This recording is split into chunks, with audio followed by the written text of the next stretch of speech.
எல்லாத்துக்கும் வணக்கம். நான் தான் உங்க மைதிலி. வருகிற ஜூன் 1ஆம் தேதி நம்ம திருப்பூர்ல நடக்கிற பிரம்மாண்டமான ஒரு ஸ்டார் நட்சத்திர நைட் ஷோ. அது யார் நடத்துறான்னு தெரியுமாங்க? நம்ம சுஸ்மிதா தாங்க நடத்துது. அதுல நான் கலந்து கொள்ள போறேன். ஒரு மெம்பர்ஷிப்பா இருக்கறனால நான் அதுல கலந்துக்கிறேன். அந்த ஈவெண்ட்டுக்கு யார் யார் வர்றாங்கன்னு பார்க்கலாமாங்க?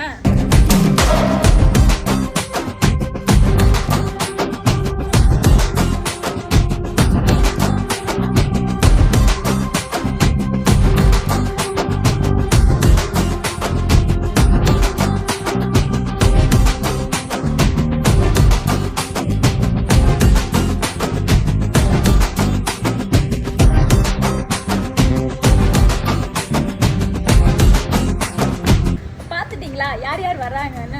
ஸோ மறக்காம சீக்கிரமா டிக்கெட்டை புக் பண்ணுங்க. ஆட்டம் பாட்டம் கொண்டாட்டமா மிக பிரம்மாண்டமா நடக்க போகுது. ஸோ டிக்கெட் புக் பண்ற டீட்டெயில்ஸ் வந்து கீழே கமெண்ட்ல கொடுத்துருக்கேன். ஸோ மறக்காம டிக்கெட் புக் பண்ணிட்டு ஜாலியா வாங்க, ஃபன் பண்ணலாம்.